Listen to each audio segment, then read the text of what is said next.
الحمد لله وحده والصلاة والسلام على من لا نبي بعده.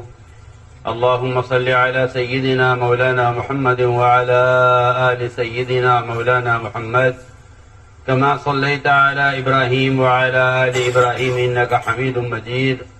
أما بعد فأعوذ بالله من الشيطان الرجيم. بسم الله الرحمن الرحيم. وإذ ابتلى إبراهيم ربه بكلمات فأتمهن قال إني جاعلك للناس إماما. وقال الله سبحانه وتعالى ولقد كذبت رسل من قبلك فصبروا على ما كذبوا وأوذوا حتى أتاهم نصرنا ولا مبدل لكلمات الله ولقد جاءك من نبأ المرسلين. وقال الله سبحانه وتعالى وما أرسلنا من رسول إلا ليطاع بإذن الله. وقال عليه الصلاة والسلام أخفت في الله ما لم يخف أحد وأوذيت في الله ما لم يوذى أحد. وقال عليه الصلاة والسلام المؤمنون هينون لينون كالجمل الآنف إن قيد إن قاد وإن أنيخ على صخرة استناخ أو كما قال عليه الصلاة والسلام. میرے انتہائی محترم بزرگوں، دوستوں، عزیزوں، یہ اللہ رب العزت کا ضابطہ ہے قیامت تک کے لیے کہ اللہ رب العزت آدم علیہ السلام سے لے کر دنیا میں آخری آنے والے مسلمان تک ہر ایمان والے کو اللہ تعالی آزما کر دیکھیں گے، اس کو آزما کر دیکھیں گے کہ یہ ہمارے کام کے قابل ہے یا نہیں. یہ آزمائش آدم علیہ السلام سے لے کر قیامت تک آنے والے مسلمانوں کی ہوگی، اس لیے کہ کوئی شخص بھی آمنا کہہ کر جنت میں داخل نہیں ہوگا، اور کوئی بھی آدمی آمنا کہہ کر اللہ تعالیٰ اس کے ایمان کو قبول نہیں کریں گے جب تک اللہ تعالیٰ اس کو آزما کر نہ دیکھیں. اللہ نے عام امت کے لیے، عام لوگوں کے لیے فرمایا اللہ تعالیٰ کسی کو چھوڑیں گے نہیں صرف آمنا کہنے پر، بلکہ اللہ رب العزت ان کو آزمائیں گے اور آزمانے کے بعد فیصلہ فرمائیں گے کہ یہ ایمان والے ہیں یا نہیں، اور آزمانے کے بعد فیصلہ فرمائیں گے کہ ہمیں ان سے کام لینا ہے یا نہیں. یہ اللہ تعالیٰ کا ضابطہ ہے. اللہ نے صاف فرما دیا قرآن میں الف لام میم حسب الناس ان یترکوا ان یقولوا آمنا وهم لا یفتنون. کیا یہ گمان کر لیا ہے لوگوں نے کہ وہ آمنا کہیں گے ہم ان کا ایمان قبول کر لیں گے؟ نہیں، بلکہ ہم ان کو آزما کر دیکھیں گے. ہم ان کو آزما کر دیکھیں گے. یہ آزمائش ہر زمانے میں ہوگی. اللہ رب العزت نے سب سے پہلے ملائکہ کو آزمایا. ملائکہ اللہ تعالیٰ کی ایک مقرب اور ایک بہت عبادت گزار اور ایک گناہوں سے معصوم مخلوق ہے. گناہوں سے معصوم ایک مخلوق ہے. گناہوں سے معصوم ایک مخلوق ہے. اللہ نے انہیں آزمایا، اور وہ آزمائی اس طرح ہوتی ہے کہ اللہ رب العزت اچانک حکم لاتے ہیں، حکم لاتے ہیں مخلوق کی حیثیت کے خلاف، مخلوق کی حیثیت کے خلاف. دیکھنا یہ ہے کہ اب تک عبادت جو کی ہے، اب تک جو ہمارا کام کیا ہے، اس سے ان کے اندر تواضع پیدا ہوئی یا کبر پیدا ہوا، ان میں عبدیت پیدا ہوئی یا ان کے اندر بڑائی پیدا ہوئی. اللہ تعالیٰ اس کو آزمانے کے لیے اچانک حکم لاتے ہیں حیثیت کے خلاف. حکم لاتے ہیں حیثیت کے خلاف. یہ بات بہت غور کرنے کی ہے. حکم لاتے ہیں حیثیت کے خلاف، دیکھنے کے لیے کہ ان کے اندر اب تک کی عبادت سے تکبر پیدا ہوا ہے یا تواضع پیدا ہو گیا. حیثیت تھی ابلیس کی، عقل کی حیثیت، علم کی حیثیت، عمل کی حیثیت. میں کیا عرض کر رہا ہوں حضرات سے، اس زمانے میں بھی یہ بات ہے کہ علم کا کبر، عمل کا کبر انسان کے اندر پیدا ہوتا ہے. اس لیے کہ ترقی یہ نہیں ہے کہ آپ کام پابندی سے کر رہے ہیں، ترقی یہ ہے کہ اگر ہم آپ کے معمول کے خلاف کوئی حکم لے آئیں، آپ اس کو پورا کرتے ہیں یا نہیں کرتے. آپ اسے پورا کر دیں تو آپ کی ترقی ہے، آپ اسے انکار کر دیں تو آپ کی محرومی ہے. یہ نہیں کہ آپ اس جگہ رکے رہیں گے. یہ بات بہت غور کرنے کی ہے. اگر آپ پورا کر دیں حکم تو ہم ترقی دیں گے آپ کو، اور اگر آپ نے انکار کر دیا ایک حکم کا تو آپ سارے احکام سے محروم کر دیے جائیں گے. جو آپ اب تک کر رہے تھے اس کے قابل بھی آپ نہیں رہیں گے. یہ اللہ تعالیٰ کا جو حکم آتا ہے، یہ حکم آتا ہے سب سے پہلے حیثیت کے خلاف. چنانچہ اللہ تعالیٰ نے ملائکہ کو حکم دیا کہ آدم کو سجدہ کر. ایک امر ہے اللہ کا، اور اللہ کا امر ہونا کافی ہے پورا کرنے کے لیے. اس کے لیے کوئی وجہ تلاش کرنا یا علت تلاش کرنا یا وجہ معلوم کرنا، اس کی کوئی گنجائش نہیں ہے. اس کی کوئی گنجائش نہیں ہے. اچانک حکم آیا، اچانک حکم آیا کہ سجدہ کرو آدم. اس میں ملائکہ کا امتحان تھا. چنانچہ تمام ملائکہ نے سجدہ کیا اللہ کے امر کی وجہ سے. یہ نہیں دیکھا کہ ہم پرانے ہیں یہ نیا ہے، ہم اعلیٰ ہیں یہ ادنا ہے. امر ہے اللہ. ابلیس نے انکار کر دیا. ابلیس نے انکار کیا. اس انکار کی کیا وجہ ہے؟ اس انکار کی وجہ یہ ہے کہ ہم اعلیٰ ہیں یا ادنا ہے، ہم پرانے ہیں یا نیا ہے. یہ انکار کی وجہ ہے. اس لیے کہ کسی حق بات کو قبول کرنے کے لیے سب سے بڑی رکاوٹ حسد بنتا ہے. حسد حق قبول کرنے سے انکار کر دیتا. بہت سے مشرکین محمد صلی اللہ علیہ وسلم کے بارے میں خوب جان گئے تھے کہ یہ نبی ہیں، لیکن اس حسد نے ایمان لانے سے روکے رکھا کہ نبوت انہیں کیوں ملی ہے. آپ بولتے بہت سے مشرکین جانتے تھے کہ آپ نبی برحق ہیں. بہت سے یہود آپ کو اپنی کتابوں میں پڑھ کر جانتے تھے کہ ہاں یہ نبی آنے والے ہیں اور یہ وہی ہیں. صرف حسد نے ان کو روک دیا اسلام لانے سے. کتاب انہیں کیوں دی گئی ہے اور نبوت ان کو کیوں دی. بہت سے مشرکین کہتے تھے مکے کے کہ اگر محمد صلی اللہ علیہ وسلم ہمارے خاندان کے ہوتے تو ہم ایمان لے آتے، لیکن ہمارے خاندان میں نہیں، تمہارے خاندان میں ہم ان کو قبول نہیں کریں گے. یہ غور کرنے کی بات ہے. سب سے پہلا جو انکار ہوا ہے اللہ کے امر کا، وہ انکار ہوا ہے حسد کی وجہ سے. انکار ہوا ہے حسد کی وجہ سے کہ انہیں درجہ کیوں دیا جائے. پہلی نافرمانی اللہ کے آسمان پہ ہوئی ہے حسد کی وجہ سے. پہلا قتل زمین پر ہوا ہے حسد کی وجہ سے.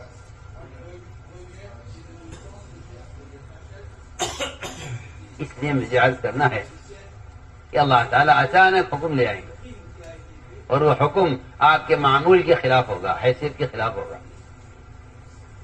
چنانچہ اللہ نے حکم دیا، ملائکہ نے سجدہ کیا، ابلیس نے انکار کیا کہ نہیں میں ان کو سجدہ نہیں کروں. اس لیے کہ حسد وہ خیر سے اس لیے محروم کر دیتا ہے کہ حسد کرنا اللہ تعالی کی تقسیم سے اختلاف کرنا ہے. حسد کرنا اللہ کی تقسیم اللہ کی ہے، تقسیم اللہ کی ہے، تقسیم اللہ کی ہے۔ اللہ نے فرمایا ہے، قرآن میں سوال کیا لوگوں سے، کیا اللہ کی رحمت کو یہ تقسیم کریں گے؟ اللہ اپنی رحمت کو خود تقسیم کرتے ہیں۔ تو میں نے عرض کیا، یہ سب سے پہلی بات یہ ہے کہ اللہ تعالی حکم لائیں گے حیثیت کے خلاف آزمانے کے لیے۔ اگلی بات یہ ہے کہ اللہ تعالی امتحان لیں گے انبیاء علیہ السلام کا۔ میں نے قرآن کی آیت پڑھی تھی کہ اللہ نے ابراہیم علیہ السلام کو چند صفات میں آزمایا، ابراہیم علیہ السلام نے ان صفات کو اندر پورا کر کے دکھلا دیا، رات کے اندر پورا کر کے دکھلا۔ فَأَتَمَّهُنَّ ابراہیم علیہ السلام نے ان صفات کو پورا کر کے دکھلایا۔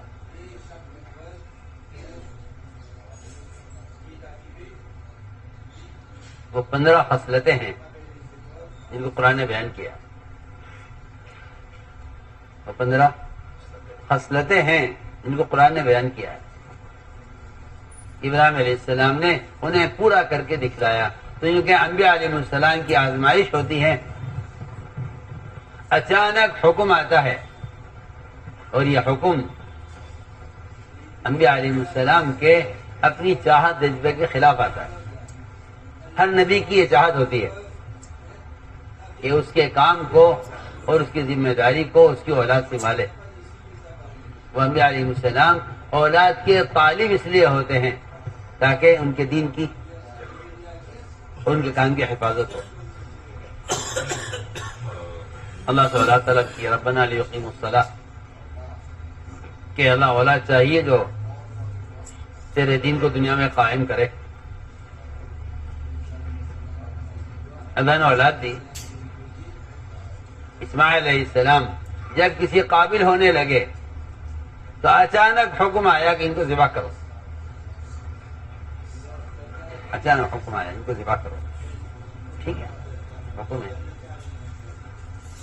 اچانک حکم آیا ان کو ذبح کرو۔ بیٹے سے کہا کہ اللہ کا حکم ہے میں ذبح کرنے کا، تم اپنے بارے میں خود غور کرو۔ یہ نہیں فرمایا کہ میرا حکم ہے ذبح ہو جاؤ، یعنی تم اپنے بارے میں خود غور کرو، تمہارا ذبح ہونا اللہ کے امر سے ہے یا تمہارا ذبح ہونا میرے حکم سے ہے۔ انظر ماذا ترى، یہ میں کہتا ہوں کہ یہ اخلاص کی تعلیم کا جملہ ہے، یہ اخلاص کی تعلیم کا ایک جملہ ہے، اخلاص کی تعلیم کا جملہ ہے یہ۔ انظر ماذا ترى، اپنے بارے میں خود غور کرو، تمہارا ذبح ہونا کس کے لیے؟ جواب میں فرمایا افعل ما تؤمر، ابا جی آپ کو مجھ سے پوچھنے کا کوئی حق نہیں ہے، آپ کو حکم اس نے دیا ہے، آپ اس حکم کو پورا کریں اللہ کے لیے۔ افعل ما تؤمر، جس کا اللہ نے آپ کو حکم دیا آپ اس کو پورا کریں۔ بیٹا باپ سے کہہ رہا ہے کہ آپ کو وہ کام کرنا ہے جس کا اللہ نے آپ کو حکم دیا ہے۔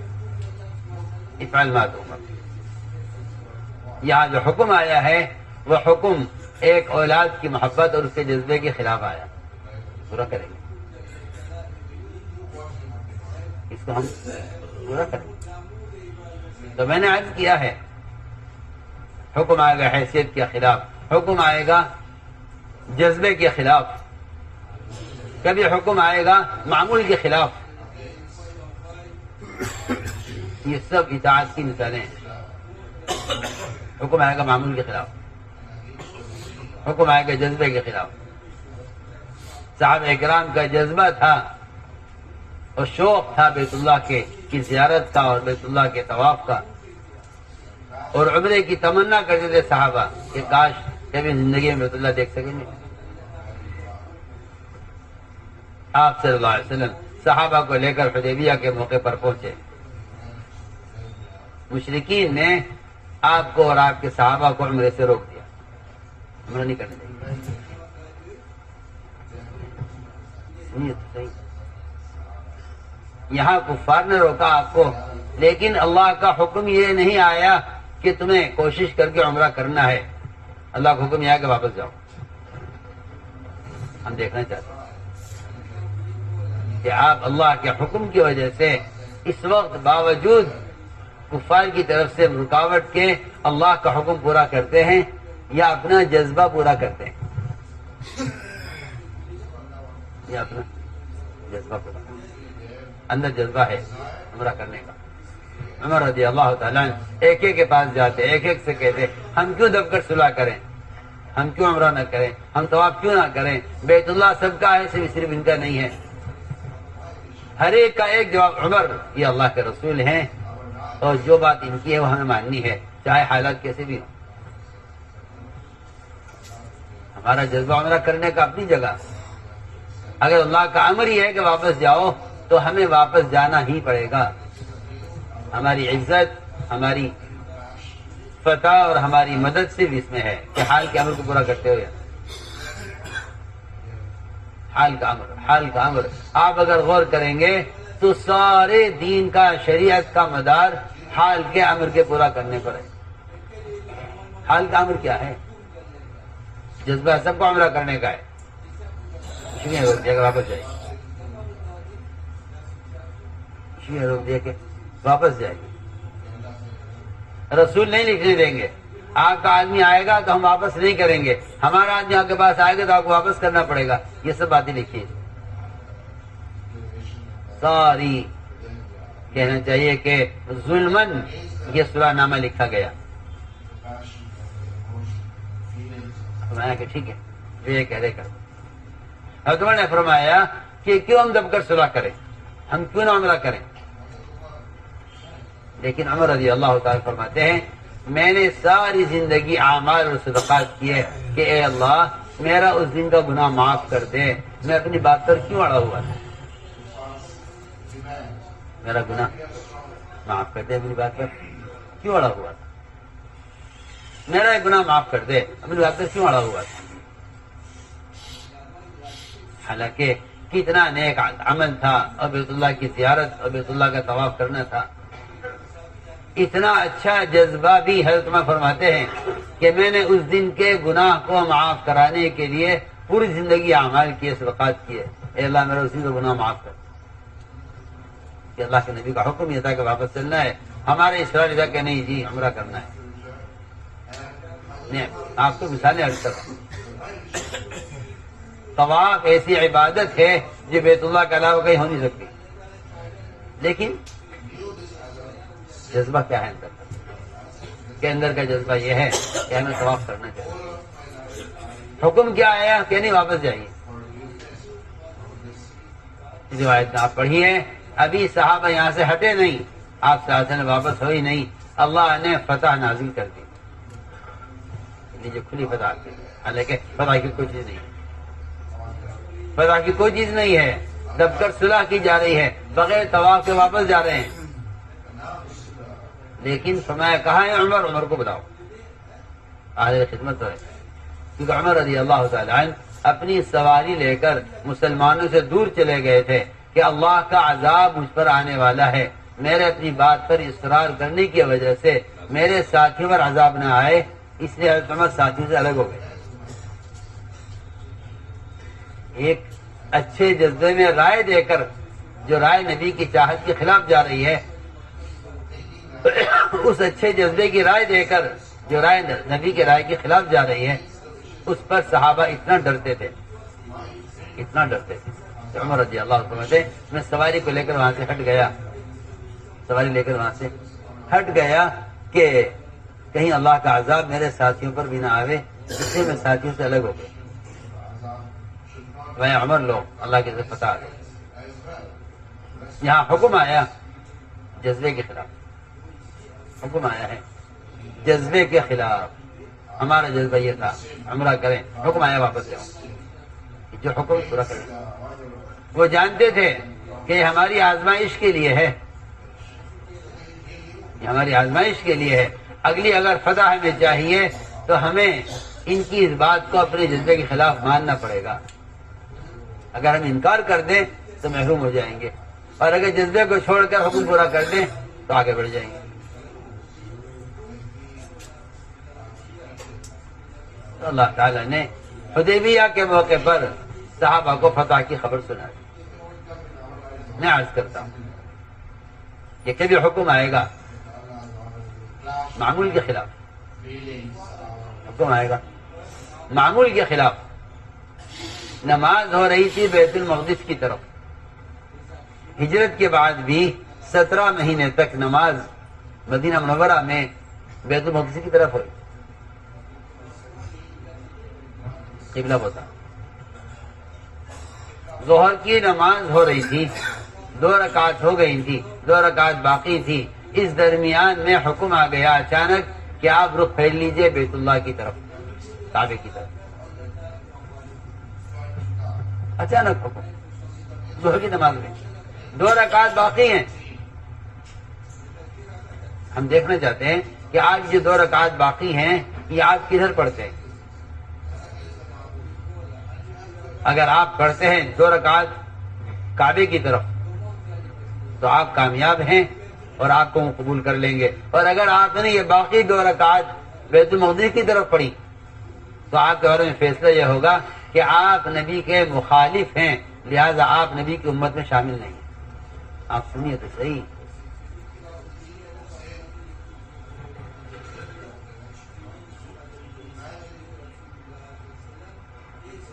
اچانک 2 رکعت باقی ہیں، 2 رکعت ہو گئی۔ کوئی اگر سوچے اس بات کو کہ یار اثر سے ادھر پڑھ لیتے، ظہر کی نماز پوری ہو جاتی، پھر حکم آ جاتا۔ نہیں، ہم دیکھنا چاہتے ہیں اب تک کی نماز سے ان کے اندر اطاعت کا جذبہ کتنا پیدا ہوا ہے۔ تو سب نماز پڑھ رہے تھے بیت المقدس کی طرف، اچانک حکم آ گیا کہ آپ رخ پھیر لیجئے کعبے کی طرف، بیت اللہ کی طرف۔ صحابہ فوراً گھوم گئے، عورتیں، بچے، آپ کے پیچھے مرد نماز پڑھ رہے تھے، سب آپ کے ساتھ ساتھ نماز میں ہی گھوم گئے۔ کہ حال کے امر کو ٹالا نہیں جا سکتا، حال کے امر میں تاخیر نہیں ہو سکتی۔ اب 3 قسم کے لوگ، کفار، یہود، منافقین، ان تینوں نے اعتراض کیا۔ کفار نے کہا ہمارے قبلے کی طرف کیوں آیا؟ یہودی نے کہا ہمارا قبلہ کیوں چھوڑا آپ نے؟ منافقین نے کہا ان کا کوئی ایک طریقہ نہیں ہے، کبھی کچھ کرتے ہیں کبھی کچھ کرتے ہیں، یہ کسی ایک راستے پر جمتے نہیں ہیں، یہ صبح شام اپنے طریقے بدلتے رہتے ہیں۔ معترض، اعتراض کرنے والے محروم اس لیے ہو جاتے ہیں کہ وہ حال کے امر کو یہ کہہ کر چھوڑ دیتے ہیں کہ جو پہلے ہو رہا تھا وہی ہوتا رہتا، اس کی کیا ضرورت تھی بدلنے کی، جیسے چل رہا تھا چلتا رہتا۔ جی ہاں، بیت المقدس کی طرف نماز ہو رہی تھی نا، ہوتی رہتی، اس کو تبدیل کیوں کیا؟ اللہ اس کا جواب دے رہے ہیں کہ ہم نے قبلے کو تبدیل اس لیے کیا ہے تاکہ ہم یہ دیکھیں کون نبی کا اتباع کرتا ہے اور کون نبی کے اتباع سے رخ پھیرتا ہے۔ یہ نہیں کہ بھائی یہ بھی تو اللہ کا گھر ہے، یہ بھی تو قبلہ ہے، یہ بھی تو قبلہ رہا ہے، اگر یہ قبلہ رہے یہ بھی رہے، جدھر چاہے پڑھ لو نماز کے۔ نہیں، یہ نہیں ہو سکتا۔ امت کا اجتماعی طور پر پوری دنیا میں ہر فرد کا ایک رخ ہو، ہم نے اس لیے قبلے کو تبدیل کیا ہے۔ ہم دیکھنا چاہتے ہیں کہ کون نبی کا اتباع کرتا ہے اور کون پہلے قبلے پر جم کر نبی کے طریقے سے انکار کرتا ہے۔ اچانک حکم آتا، یہ حکم آیا ہے معمول کے خلاف، چھٹائی کرنے کے لیے کون نبی کا اتباع کرتا ہے اور کون نبی کے اتباع سے انکار کرتا ہے۔ نماز یہ بھی پڑھیں گے، روزہ یہ بھی رکھیں گے، زکوٰۃ یہ بھی دیں گے، مگر اگر ان کا رخ اللہ کی عبادت کرنے میں نبی کے رخ کے مطابق نہیں ہے تو یہ اپنی ایڑیوں کے بل پلٹ جانے والے ہیں، انکار کرنے والے ہیں اسلام۔ عرض کر رہا کہ یہاں حکم آیا معمول کے خلاف، یہاں حکم آیا معمول کے خلاف. کسی کے مجالے کوئی کہہ دیں کہ جی 2-4 دن اور پڑھ لیتے ہیں یا ایک نماز اور پڑھ لیں یا صرف 2 رکعت پوری کر لیں پھر پڑھ لیں گے, ادھر نہیں. 2 رکعت بھی اب پڑھنا معصیت ہے بیت المقدس کی طرف. کیوں؟ اس لیے کہ حکم آ گیا کہ آپ رخ پھیر لیجئے کعبے کی طرف, بیت اللہ کی طرف. یہاں حکم آیا معمول کے خلاف چھٹائی کرنے کے لیے. کبھی حکم لائیں گے کہ ایک شخص ایک کام میں لگا ہوا ہے اور فتح ہونے والی ہے اس کے ہاتھ, اچانک حکم لائیں گے. عمر رضی اللہ تعالی عنہ نے حضرت خالد کو معزول کیا. اچانک وہ میدان میں کام کر رہے تھے, کام کرتے کرتے جب بالکل ان کے ہاتھ پر فتح ہونے لگی, اچانک حکم آ گیا کہ آپ جھنڈا چھوڑ دیجئے, دوسرے کے حوالے کر دیجئے, آپ کو عمارت سے معزول کیا جاتا ہے. ہم دیکھنا چاہتے ہیں اطاعت کتنی ہے. ایک عورت جس کو کوڑ کا مرض تھا, اس کی انگلیوں سے اور اس کے اعضاء سے خون بھی نکلتا تھا اور زخم تھے, وہ اس طرح بیت اللہ کا گھسٹ کر طواف کیا کرتی تھی زمین پر. لوگوں کو اذیت ہوتی تھی. عمر رضی اللہ فرمائے اس عورت سے کہ اللہ کے بندی طواف چھوڑ دے, گھر بیٹھ جا, تیرے طواف سے لوگوں کو اذیت ہوتی ہے, میرا حکم ہے تیرے لیے کہ طواف چھوڑ. آپ سوچیے اس عورت میں طواف کا کتنا شوق ہوگا جو اس بیماری کے ساتھ بیت اللہ کا طواف کر رہے ہیں. کیا کہ طواف چھوڑ, امیر کا حکم تھا, اس نے طواف کرنا چھوڑ دیا, گھر بیٹھ گئی. جب حضرت عمر کی شہادت ہو گئی, حضرت عمر کو شہید کر دیا گیا, لوگوں نے اس سے کہا کہ جس نے تجھے طواف سے روکا تھا وہ دنیا سے چلا گیا ہے, چل تو طواف کر, اب تجھے کوئی روکنے والا نہیں ہے. اس عورت نے کہا یہ نہیں ہو سکتا کہ میں امیر کی اطاعت کروں اس کی حیات میں اور نافرمانی کروں اس کے مرنے کے بعد, یہ نہیں ہو سکتا. یہ جذبہ طواف کا, لیکن حکم امیر کا یہ تھا کہ طواف چھوڑ دو. امیر کا حکم یہ کہ طواف چھوڑ دو, میں طواف چھوڑ دوں. لوگوں نے کہا اس سے کہ جا طواف کر, تجھے کوئی روکنے والا نہیں ہے. انہوں نے کہا یہ نہیں ہو سکتا کہ میں امیر کی اطاعت کروں اس کی حیات میں اور نافرمانی کروں اس کے مرنے کے بعد, یہ نہیں ہو سکتا, میں طواف نہیں کروں. کیونکہ جو وجہ تھی وہ باقی ہے, امیر کا حکم اپنی جگہ باقی ہے. میں عرض کرنا چاہتا ہوں بے شمار مثالیں ہیں جس میں انبیاء کو اور صحابہ کو آزمایا گیا ہے اطاعت میں. اس لیے جذبے کو پورا کر لینا حکم کے خلاف یہ خواہش ہے, اور جذبے کو چھوڑ دینا حکم پر یہ اطاعت ہے. یہ فرق ہے دونوں میں. مثال کرتا ہے,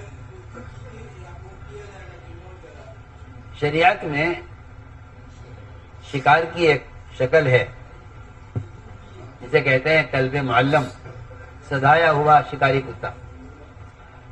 لوگ کتے پالتے ہیں شکار کے لیے اور اس کتے کو بھیجتے ہیں شکار پر. وہ دوڑ کر طاقت سے شکار کو پکڑ لیتا ہے اور اللہ کے مالک کے حوالے کر دیتا ہے. سوال یہ ہے کہ اس کا شکار کب حلال ہو سکتا ہے؟ دھیان سے بات, اس کے شکار کب حلال, اس کا شکار کب حلال ہو سکتا ہے؟ کیونکہ اس کے شکار کا حلال ہونے کے لیے 3 چیزیں لازمی اور ضروری ہیں. پہلی بات تو یہ ہے کہ اس کتے کو شکار پر جب چھوڑا جائے تو کتے کا مالک بسم اللہ پڑھ کر چھوڑے اس کو. اگر اس نے جان بوجھ کر بسم اللہ نہیں پڑھی ہے تو شکار حرام ہے. ایک بات. دوسری شرط یہ ہے کہ جب یہ شکار کو چھوڑے, جب یہ کتے کو چھوڑے شکار کی طرف اور یہ کتا شکار کو پکڑ لے تو یہ اس میں سے خود نہ کھائے, لا کر مالک کو دے. اگر اس نے کھا لیا اس میں سے تو یہ شکار حرام ہو جائے گا، مالک کے لیے حرام ہے، مالک کے لیے حرام. کیوں؟ اس لیے کہ اس کتے کے اندر امانت داری نہیں ہے. آپ سوچیں تو صحیح، اگر ایک کتا امانت دار نہیں ہے تو اس کا شکار مالک کے لیے حرام ہو جاتا ہے. اگر کوئی انسان مخلوقات اگر یہ خیانت کرتا ہے اللہ کے مال میں اور خیانت کرتا ہے مخلوق کے مال میں تو پھر اس کا عمل قابل قبول کیسے ہو جائے گا؟ جب ایک کتے کا امانت دار ہونا شرط ہے شکار کا حلال ہونے کے لیے. دوسری شرط یہ ہے. تیسری شرط یہ ہے کہ جب آپ نے کتے کو دوڑایا شکار کے پیچھے، یہ دوڑ رہا تھا شکار کے پیچھے، ابھی قریب پہنچنے کو تھا، اچانک آپ نے آواز دے کر کتے کو روک دیا. کتے کو آپ نے روک دیا. یہ آپ کی آواز سنتے ہی وہی رک جائے تو شکار کو چھوڑ دے، اس پر حملہ نہ کرے. مالک نے منع کر دیا. اگر یہ کتا آپ کے اشارے پر رک جاتا ہے تب تو اس کتے کا شکار حلال ہو سکتا ہے، اور اگر یہ آپ کے اشارے پر رکتا نہیں ہے اور آپ کی مخالفت کرتا ہے، آپ روک رہے ہیں مگر وہ جا کر حملہ کرتا ہے تو یہ شکار آپ کے لیے حلال نہیں.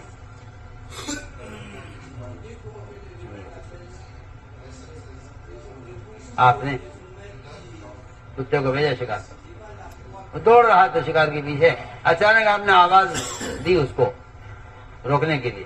اگر وہ رک جاتا ہے آپ کی آواز پر تو یہ اطاعت کرنے والا کتا شمار ہوگا. اور اگر وہ آپ کی آواز پر رکتا نہیں ہے، اپنی مرضی چلاتا ہے، آپ کے روکنے سے رکتا نہیں ہے تو اس کتے کا شکار آپ کے لیے حلال نہیں ہے. کیونکہ یہ کتا آپ کا فرما بردار نہیں نکلا. آپ سنیے تو صحیح میں کیا کہہ رہا ہوں. اگر کتا نافرمان ہے انسان کے لیے تو پھر اس کا شکار حلال نہیں. اگر مسلمان نافرمان اللہ کے اوامر میں تو پھر اس کے اعمال قابل و قبول کیسے ہوگا؟ سیدھی بات. یہ ہیں مثالیں، یہ ہیں مثال حال کے عمل کو پورا کرنے کی. حضور اکرم صلی اللہ علیہ وسلم نے ایک صحابی کا امتحان لیا. ایسے صحابی جو پورے مدینہ منورہ میں اپنے باپ کی سب سے زیادہ خدمت کرنے والے، سب سے باپ کے ساتھ صلہ رحمی کرنے والے، سب سے زیادہ اپنے باپ سے محبت کرنے والے تھے وہ تمام صحابہ. آپ نے اچانک ان کو پکڑا، اچانک، اے بھائی آؤ. کیا بات کہ جاؤ اپنے باپ کا سر کاٹ کر لاؤ. جاؤ اپنے باپ کا، اتنا فرمایا صرف جاؤ اپنے باپ کا سر کاٹ. کیا غلطی ہے، کیا جرم ہے، کیا وجہ ہے؟ کچھ نہیں. فرمایا جاؤ اپنے باپ کا سر کاٹ کر. یہ صحابی دوڑے فوراً دور چلے گئے. ہاں یہاں اٹھا جا رہے. کیا آپ کا حکم ہے میں باپ کا سر لے کر آتا؟ آپ کا حکم ہے نا. میں تو نہیں آپ سے پوچھوں گا کہ کیا وجہ ہے. اللہ اکبر. اگر ابراہیم علیہ السلام اللہ کے امر کی وجہ سے اسماعیل کو ذبح کر رہے اور وہ تیار ہیں، محمد صلی اللہ علیہ وسلم کا ایک امتی ایسا ہے کہ اگر نبی کا حکم اس کے اپنے باپ کے سر لانے کا ہے تو وہ پوچھے گا نہیں، نبی سے پوچھے گا نہیں کہ کیا وجہ ہے. جس سے نبی اللہ سے نہیں پوچھ رہے کہ بیٹے کو ذبح کرنے کی کیا وجہ ہے. وہ تو معصوم ہے بالکل. بچہ تو معصوم ہے، بڑے آدمی سے تو کوئی غلطی ہو بھی سکتی ہے. انہوں نے بھی نہیں پوچھا کہ یا رسول اللہ کیا وجہ ہے، کیا میرے باپ کا سر منگوا رہے ہیں بتائیے، میں لے آؤں گا، مجھے وجہ بتا دیجیے. اس زمانے کا مسلمان دین کے احکام کی وجہ معلوم کرنا چاہتا ہے کہ یہ حکم کس وجہ سے ہے، اس کی کیا ضرورت ہے. اور آپ غور کر لیجئے کہ ایک صحابی کو سے آپ فرمائیں باپ کا سر لے کر آؤ، وہ دوڑے. میں کہاں جا رہا ہوں؟ کیا آپ کا حکم ہے؟ میں تو پوچھوں گا نہیں کہ کیا وجہ ہے. فرمایا نہیں، ہاں آؤ، ہم دیکھنا چاہتے تھے کہ کہ تمہیں باپ سے محبت زیادہ ہے یا ہم سے محبت زیادہ ہے؟ آپ بولیں کیا جذبہ، کتنی فطری محبت باپ سے فطری محبت ہے، مگر ہم امتحان لیں گے، کہ آپ کو محبت ہم سے زیادہ ہے یا باپ سے زیادہ ہے۔ تو میں نے عرض کیا کہ حال کا امر اچانک آئے گا، ہم دیکھیں گے کہ آپ حال کے امر کو پورا کرتے ہیں۔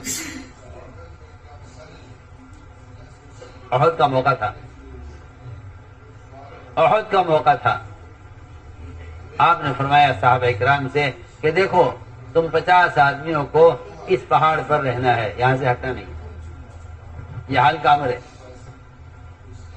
50 تیر انداز آپ نے متعین کیے جبل رومات پر کہ یہاں سے ہٹنا نہیں ہے۔ اگر فتح ہو جائے اور مال غنیمت بکھرا ہوا ہو میدان میں، اس مال غنیمت کے لیے بھی یہاں سے مت ہٹنا، حالانکہ مال غنیمت کی فضیلت ہے اور اس امت کی خصوصیت ہے۔ اگر فتح ہو جائے تو مال غنیمت کے لیے یہاں سے مت ہٹنا، اور اگر شکست ہو جائے اور ہماری لاشیں پڑی ہوئی ہوں زمین پر، آسمان سے پرندے اتر کر ہماری لاشوں سے گوشت کھا رہے ہوں، ان پرندوں کو ہماری لاشوں کے احترام میں اڑانے کے لیے بھی یہاں سے مت ہٹنا۔ حال کا امر آپ نے فرمایا کہ اگر آسمان سے پرندے اتر کر ہماری لاشیں پڑی ہوئی ہوں میدان میں، کوئی ہماری لاش سے چیل کبوں کو اڑانے والا نہ ہو اور وہ ہمارا گوشت کھا رہے ہوں، تو ان کو اڑانے کے لیے بھی یہاں سے مت ہٹنا۔ شہداء کی لاشیں پڑی ہیں زمین پر اور پرندے اس میں سے گوشت کھا رہے ہیں، چلو ایک آدمی جا کے نہیں ہٹا، اڑا دے کے نہیں۔ اور اگر فتح ہو جائے اور مال غنیمت پڑا ہوا ہو زمین پر اور لوگ سمیٹ رہے ہوں مال غنیمت، تم یہاں سے مت ہٹنا، یہ حال کا امر ہے، آزمائش ہے۔ ان کے امیر تھے 50 صحابہ پر عبداللہ بن جبیر، انہوں نے کہا امیر صاحب اجازت دیجیے ہم نیچے اترے، اب تو فتح ہو گئی ہے، میدان خالی ہو گیا، دشمن میدان چھوڑ کے جا چکا ہے۔ فرمایا نہیں، اللہ کے نبی کا حکم یہ ہے کہ یہاں سے ہٹنا نہیں۔ لگا جی اب تو حالات بدل گئے ہیں، یہ آج کل لوگ کہتے ہیں اب تو حالات بہت بدل گئے، وہ پرانی بات تھی،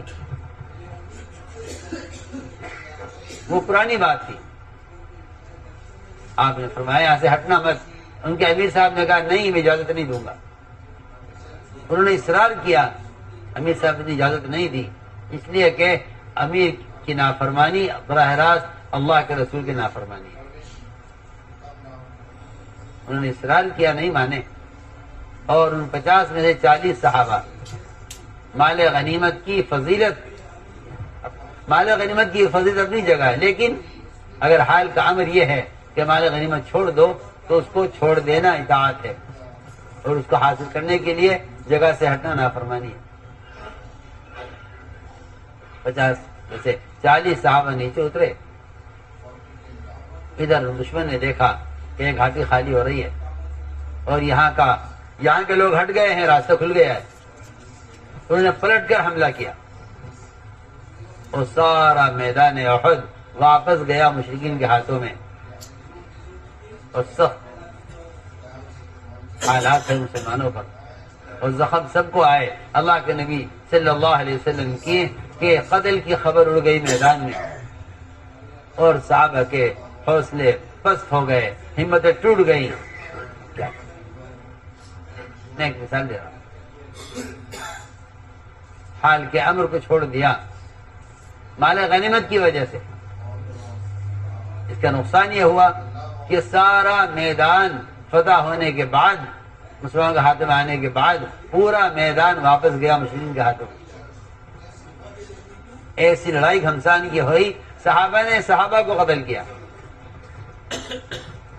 پتہ ہی نہیں تھا کون اپنا ہے کون پرایا ہے، کیونکہ جب اجتماعیت ٹوٹ جائے گی اور اطاعت ختم ہو جائے گی تو مسلمان میں پہچان بھی ختم ہو جائے گی. میں اس واقعے سے سمجھا. ایک صحابی کو قتل کیا. ایک صحابی پیچھے ان کے بیٹے چیخ رہے حضرت حذیفہ کہ میرے والد ہیں ابا ان کو قتل نہ کرو, یہ تو صحابی ہیں. کچھ نہیں سنا, پتہ ہی نہیں کون ہے یہ. کہ جب مسلمان اور کفار آپس میں مل گئے تو کسی کو پتہ نہیں تھا کون غیر ہے کون اپنا ہے. جہاں اطاعت نہیں رہے گی وہاں اجتماعیت نہیں رہے گی. جہاں اجتماعیت نہیں رہے گی وہاں مسلمان کی پہچان ختم ہو جائے گی.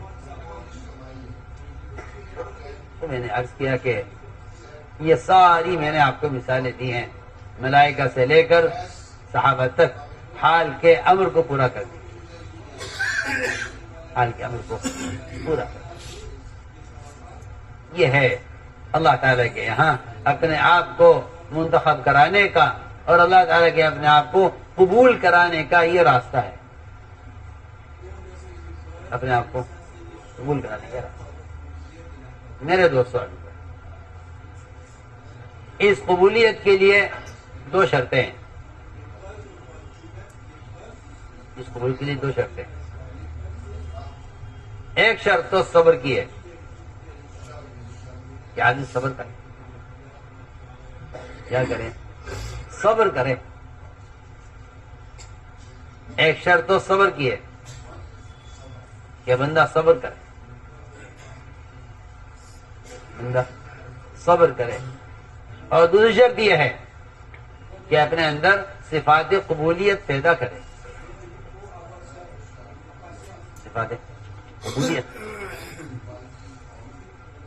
قبولیت پیدا کرے. پہلی شرط یہ ہے کہ اپنے اندر صبر پیدا کرے. اس لیے کہ اس راستے میں اللہ تعالیٰ کی جو آزمائش جو ہوتی ہے وہ آزمائش ہوتی ہے صبر کی, کہ ان میں صبر کتنا ہے. اور واقعی صبر انبیاء علیہ السلام کی وہ صفت ہے. صبر انبیاء علیہ السلام کی وہ صفت ہے کہ غیر بھی جانتے تھے کہ نبی کے نبی ہونے کی علامت صبر کرنا ہے. اس لیے وہ نبی کو ستا کر یہ دیکھنا چاہتے تھے کہ یہ نبی ہیں یہ نبی ہیں یا نہیں.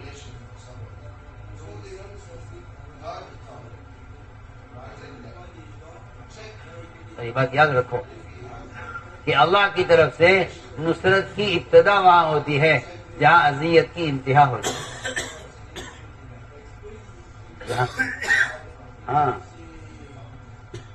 جہاں اذیت کی انتہا ہو جائے وہاں سے نصرت کی ابتدا ہوتی ہے. جہاں اذیت کی جہاں انتہا ہو جاتی ہے وہاں سے مدد کی ابتدا ہوتی ہے. اور ہمارا حال یہ ہے کہ ہم اذیت کی ابتدا سے ہی مدد کے طالب ہو جاتے ہیں. اگر مدد ہو گئی تو ٹھیک ہے, ورنہ کام چھوڑ کر بیٹھ جائیں. شکایت کرتے ہیں لوگ, شکایت, ہمارے ساتھ یہ ہو گیا, ہمارے ساتھ یہ ہو گیا, ہمارے ساتھ یہ ہو گیا. میں حیران ہوتا ہوں. عجیب بات ہے. اس راستے میں چلنے کا پیٹرول صبر ہے. چلنے کا پیٹرول وہ صبر ہے. جس کا صبر ختم ہو جائے گا اس کا سفر ختم ہو جائے گا. میرا یہ مشاہدہ ہے. جس کا ختم ہو جائے گا, صبر ختم ہو جائے گا نا, اس کا اس راستے کا سفر ختم ہو جائے گا. میدان چھوڑ دے گا. آپ دیکھ لیجیے, جو گاڑی روڈ پر بند ہو جاتی ہے اس کو روڈ سے ہٹا دیا جاتا ہے ایک طرف, کہ آپ دوسری گاڑی کی رکاوٹ نہ بنیے, آپ ایک طرف بنیے.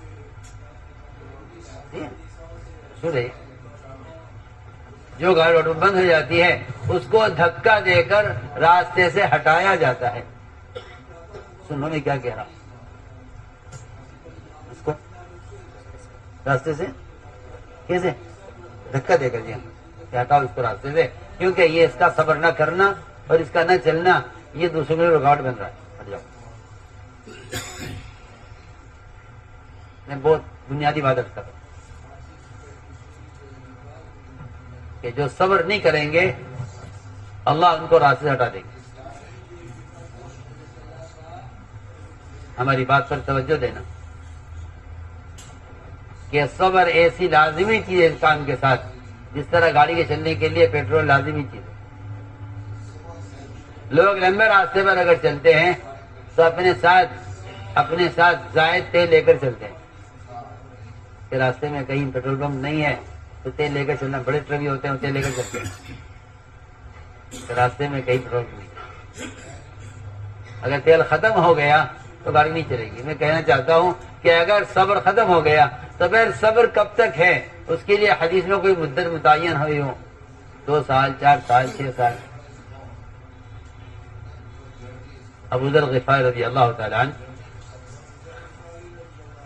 سوئے ہوئے تھے مسجد میں. آپ نے اٹھا کر پوچھا ابو ذر مسجد میں کیوں سو رہے ہو؟ آج کیا میرا کوئی گھر نہیں ہے مسجد میں سو رہے مسجد میں کہ میں نے کوئی گھر نہیں بنایا. تو میں اے ابو ذر تمہیں مدینے والے مدینے سے نکالیں گے تم کیا کرو گے؟ کہ ملک شام چلا جاؤں گا. ملک شام سے نکالیں گے پھر کیا کرو گے؟ کہ مدینے میں آ جاؤں گا واپس. مایا مدینے سے تمہیں پھر نکالے جائے گا پھر کیا کرو گے؟ کہ جب مجھے یہاں کے عمرا ستائیں گے زیادہ تو اب میں تلوار لے کر ان کا مقابلہ کروں گا. تو میں نہیں ابو ذر درگزر کرتے رہنا اور معاف کرتے رہنا اور صبر کرتے رہنا یہاں تک کہ میری تمہاری ملاقات حوض کوثر پر ہو جائے. کہاں تک صبر؟ جی ہاں حوض کوثر تک صبر. ہاں لوگ سوال کرتے ہیں ہم کب تک صبر کریں؟ لوگ سوال کرتے ہیں ہم صبر کب تک کریں؟ لوگ صبر کے لیے دن گنتے ہیں حالانکہ اس راستے کا صبر ایسا ہے کہ کوئی آدمی اس میں سال بھی نہیں گن سکتا کہ کتنے سال صبر کرتا ہے. سیدھی بات ہے کہ صبر کب تک ہے؟ موت تک. صبر کب تک؟ موت تک.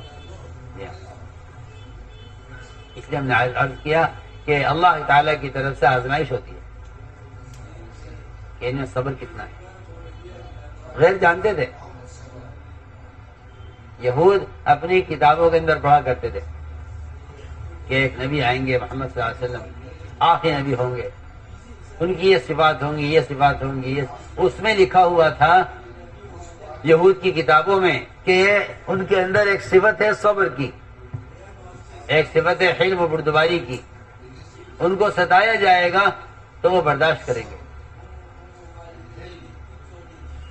اور اگر ان کو اذیت دی گئی تو وہ بدلہ نہیں لیں گے. چنانچہ روایت میں ہے کہ زید بن ثانہ جو یہود کے بڑے عالم تھے آپ کے بارے میں اپنی کتابوں میں پڑھا اور آپ کی تلاش میں نکلے اور آپ سے ملاقات ہوئی. آپ کا چہرہ دیکھتے ہی سمجھ گئے کہ ہاں یہ وہی ہیں جن کو اپنی کتابوں میں پڑھا. لیکن ان کے اندر ایک صفت صبر کی ہے اور وہ صبر کی صفت کا ہمیں اندازہ نہیں ہو سکتا جب تک ان کو ستایا نہ جائے. جب تک ستایا نہ جائے. آپ سنیے تو صحیح. داعی کے داعی ہونے کی علامت ہے یہ نبی کے نبی ہونے کی علامت ہے یہ.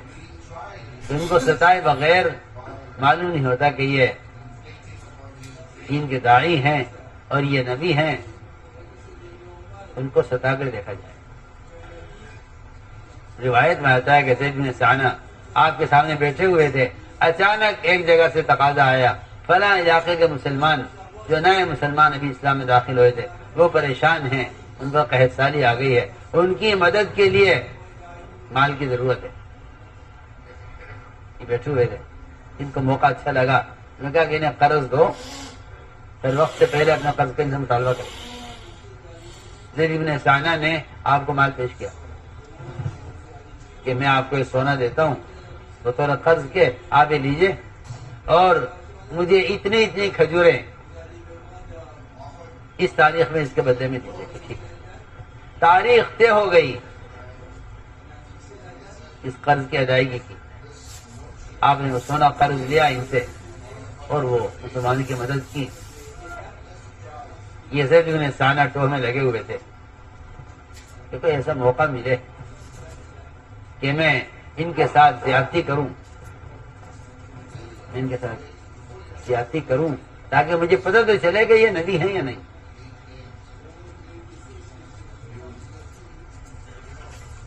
وقت گزرتا گیا، 3 دن باقی تھے قرض کے ادا کرنے میں۔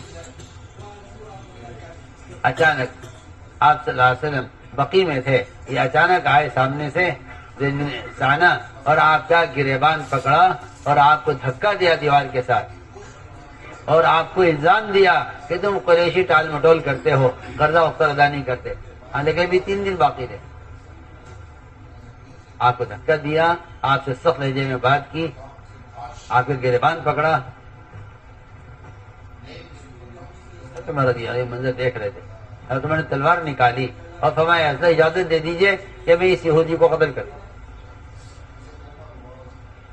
اس یہودی کو میں قتل کر دوں، اجازت۔ آپ نے فرمایا کہ عمر یہ تم نے کیا کیا؟ دیکھو یہ بہت سمجھنے کی بات ہے۔ امت میں جتنا فتنہ اور فساد ہے اپنے حمایتی کو ابھارنے کی وجہ سے، لوگ اپنے حمایتی کو ابھارتے ہیں، اپنے حمایتی کو اپنا محسن سمجھتے ہیں، اپنے حمایتی کی تائید کرتے ہیں، اپنے حمایتی کا ساتھ دیتے ہیں اور تیار کرتے ہیں اسے اپنے دشمن کے لیے۔ صحیح میں کیا کہہ رہا ہوں؟ تیار کرتے ہیں اسے۔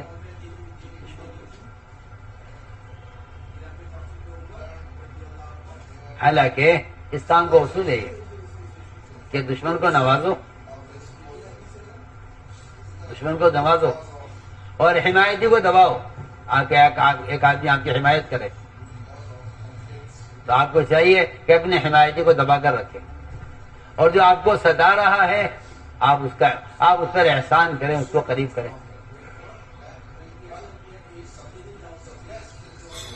آپ نے بجائے اس کے کہ آپ عمر کو کہتے کہ بھئی تم میرے آدمی ہو، دیکھو تم نے میرا ساتھ دیا ہے، اس کے خلاف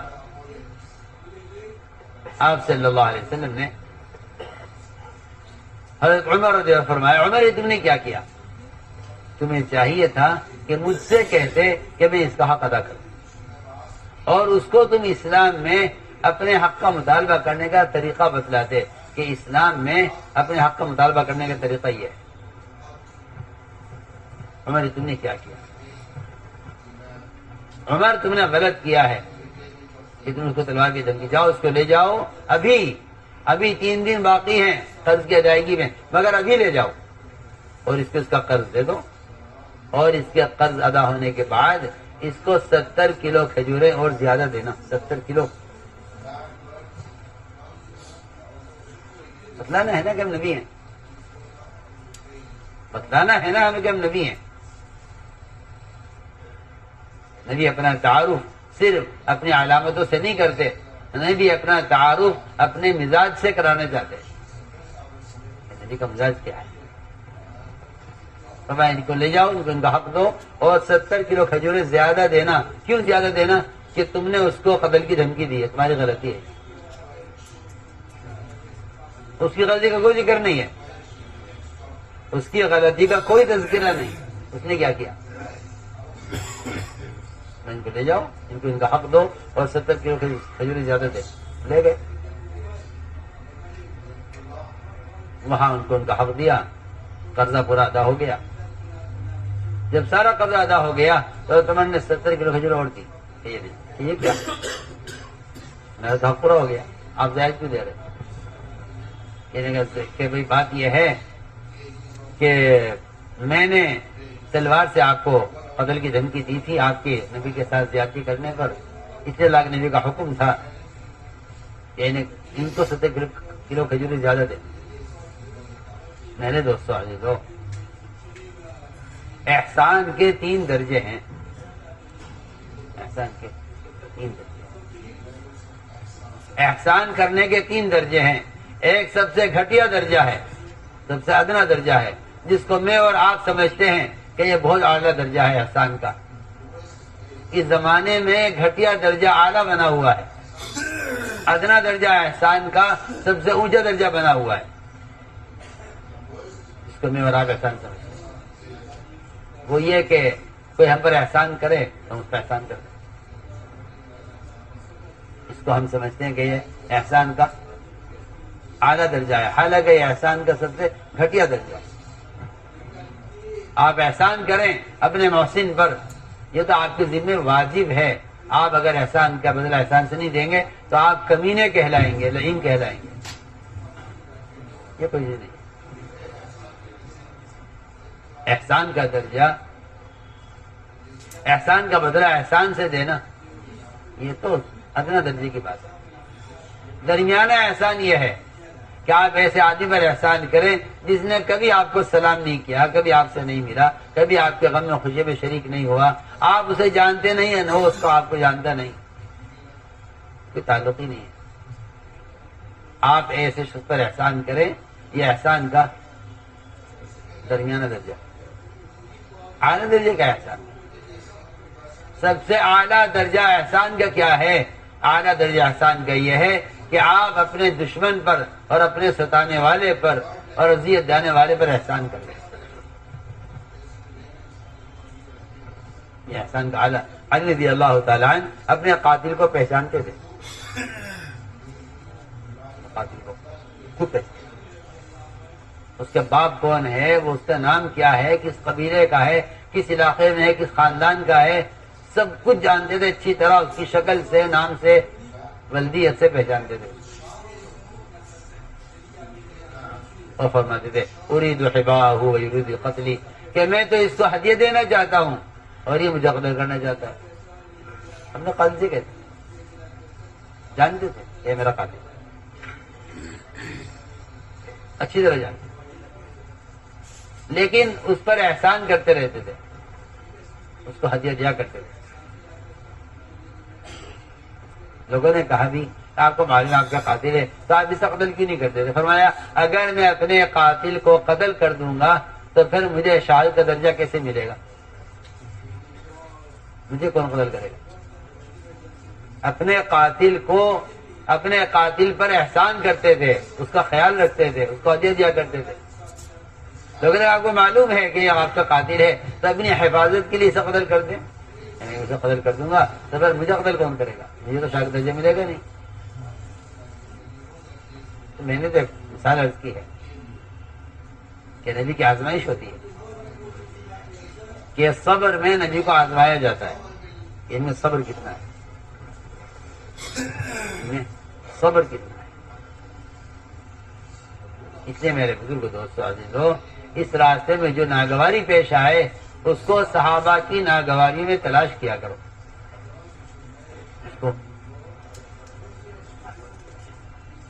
اس راستے میں جو ناگواری پیش آئے، اس راستے میں جو ناگواری پیش آئے اس کو صحابہ کی ناگواری میں تلاش کیا کرو. تو اس سے استقامت پیدا ہوگی، اس سے استقامت پیدا ہوگی. اور اس راستے کی ناگواریوں پر بجائے شکایت کرنے کے شکر کیا کرو کہ اللہ میں تو اس قابل نہیں تھا، تو مجھ پر وہ تکلیف لایا ہے جو تکلیف انبیاء اور صحابہ پر آئی ہے. تو میں سمجھتا ہوں کہ اس راستے کی تکلیفیں شکایت کرنے کے لیے نہیں بلکہ شکر کرنے کے لیے. اس راستے کی تکلیفیں شکایت کرنے کے لیے بلکہ شکر کرنے. اللہ تعالیٰ شکر، تو نے مجھے اس قابل سمجھا کہ تو مجھ پر نبی وائرائن کی تکلیف لایا ہے. اے اللہ تیرا شکر ہے کہ تو نے مجھے اس قابل سمجھا کہ تو وہ تکلیف مجھ پر لایا ہے جو تکلیف انبیاء علیہ السلام پر آئی ہے. اس لیے میرے دوستو عزیزو، میں نے ایک بات عرض کی ہے کہ اس راستے میں چلنے کا جو ایندھن ہے اور جو طاقت ہے چلنے کی، وہ صبر ہے. وہ کیا ہے؟ وہ صبر ہے. اور ساری مددیں اور ساری فتوحات اور سارے وعدے صبر کے ساتھ ہیں. سارے وعدے صبر کے ساتھ، یہ سارے وعدے صبر کے ساتھ. اس لیے اس راستے میں جو اذیت پیش آئے اس اذیت کو انبیاء علیہ السلام کی اذیتوں میں تلاش کرو کہ یہ بات انبیاء کو کہاں پیش آئی ہے. یہ بات انبیاء علیہ السلام کو کہاں پیش آئی ہے. اس لیے سب سے زیادہ اس راستے میں آگے بڑھنے کا جو ذریعہ ہے وہ صبر کرنا ہے، وہ صبر کرنا ہے۔ تو اللہ تعالیٰ کے وعدہ ہے کہ اگر تم نے صبر اختیار کیا اور اللہ سے ڈرتے رہے تو پھر جتنی باطل اقوام میں تمہارا کوئی نقصان نہیں کر سکے گی۔ وَإِن تَصْبِرُوا وَتَتَّقُوا لَا يَضُرُّكُمْ كَيْدُهُمْ شَيْئًا إِنَّهُ مَن يَتَّقِ وَيَصْبِرْ، کہ تقوی اختیار کرے گا صبر کے ساتھ کہ اللہ تعالیٰ ان کی محنت کو ضائع کرنے والے نہیں۔ اس لیے میں نے عرض کیا، دو باتیں ہم نے عرض کی تھی شروع سے، کہ ایک تو اللہ تعالیٰ امتحان لیں گے، ایک اللہ تعالیٰ امتحان لیں گے اور آزمائیں گے۔ اس آزمائش میں جو کامیاب ہو جائیں گے، اس آزمائش میں جو کامیاب ہو جائیں گے، اللہ تعالیٰ انہیں ان سے اپنا کام لینے کا فیصلہ کریں گے، اور اس آزمائش میں ناکام ہو جائیں گے۔ اللہ نے صاف فرمایا لا ینال عہد الظالمین، کہ میرا ظالموں سے کوئی وعدہ نہیں ہے، ظالموں سے میرا کوئی وعدہ نہیں، ظالموں سے میرا کوئی وعدہ نہیں۔ اس لیے اپنے آپ کو اللہ کے ہاں قبول کروانا ہے، اور اس قبولیت کے لیے جو بنیادی شرط ہے وہ صفات قبولیت ہے۔ ورنہ میرے دوستو، شہرت اور قبولیت دونوں الگ الگ چیزیں ہیں۔ آدمی مشہور تو ہو سکتا ہے لیکن مقبول نہیں ہو سکتا۔ قبولیت کا تعلق شہرت سے نہیں ہے، قبولیت کا تعلق صفات قبولیت سے ہے، قبولیت کا تعلق صفات قبولیت سے، ورنہ ہر مشہور آدمی مقبول نہیں ہے۔ شہرت میں قبولیت میں فرق ہے، شہرت زمین سے اٹھتی ہے، آسمان تک نہیں پہنچتی، اور قبولیت ساتویں آسمان سے چلتی ہے اور زمین پر اتاری جاتی ہے۔ اعلان ہوتا ہے اللہ کی طرف سے، فلاں ابن فلاں سے اللہ محبت کرتے ہیں، ملائکہ تم بھی ان سے محبت کرو۔ سر وہ آسمان سے آسمان پر اعلان ہوتے ہوتے ان کے لیے قبولیت زمین پر اتار دی جاتی ہے، قبولیت زمین پر اتار دی جاتی ہے۔ یہ اللہ تعالیٰ کا دستور ہے، یہ اللہ کا دستور ہے کہ ان کے لیے قبولیت زمین پر اتار دی جاتی ہے۔ میرے دوستو عزیزو، ان صفات میں سب سے بڑی صفت تواضع ہے، صفت تواضع ہے۔ اس لیے کہ جو آدمی جس میں تواضع ہوگی وہ حق کو قبول کر لے گا، وہ حق کو قبول کر لے گا۔ جس میں کبر ہوگا وہ حق کا انکار کر دے گا، وہ حق کا انکار کر دے گا۔ جس میں تواضع ہوگی وہ حق کو قبول کر لے گا، جس میں تکبر ہوگا وہ حق کا انکار کر دے گا۔ اس لیے فرمایا کہ اس کام کے ذریعے ہمارے اندر تواضع کی صفت پیدا ہونی چاہیے۔ متواضع وہ ہوتا ہے جو حق کو قبول کر لیتا ہے، جو حق کو قبول کر لیتا ہے، اور متکبر کہ وہ حق کا انکار کر دیتا ہے۔ ابا واستکبر، شیطان نے کبر کی وجہ سے حکم کا انکار کیا، یہ اس کا کفر، وہ اس کے کبر کا کفر ہے۔ اللہ کا انکار نہیں کیا اس نے، اللہ کے امر کا انکار کیا ہے کبر کی وجہ سے۔ اس کا کفر امر کا انکار کرنا ہے۔ اس لیے فرمایا کہ بڑی صفت داعی کے اندر صفت تواضع ہے، وہ صفت تواضع ہے، صفت تواضع ہے، کیونکہ مخلصین وہ ہوتے ہیں اگر غائب ہو جائیں کو کوئی تلاش نہ کرے، اور اگر موجود ہوں تو ان کی کوئی پرواہ نہ کرے، وہ ہوتے ہیں مخلصین۔ اس لیے صحابہ کرام کے اندر ایک بڑی صفت تھی ہے، صفت تواضع۔ ایک صحابی تھے سلمان فارسی رضی اللہ تعالی، کے صحابی ہیں اللہ، آپ صلی اللہ علیہ وسلم جب ان سے بات کرتے تھے تو کوئی تیسرا شریک نہیں ہوتا تھا، یہ ان کا درجہ تھا، کوئی تیسرا شریک ان کا درجہ تھا۔ کوئی تیسرا شریک نہیں ہوتا تھا ان کی جب یہ بات کرتے تھے. ان کی رائے پر خندق کھدوائی گئی ہے. ان کی رائے پر یہ سفر میں حضر میں آپ کے ساتھ ہوتے تھے سلمان فارسی.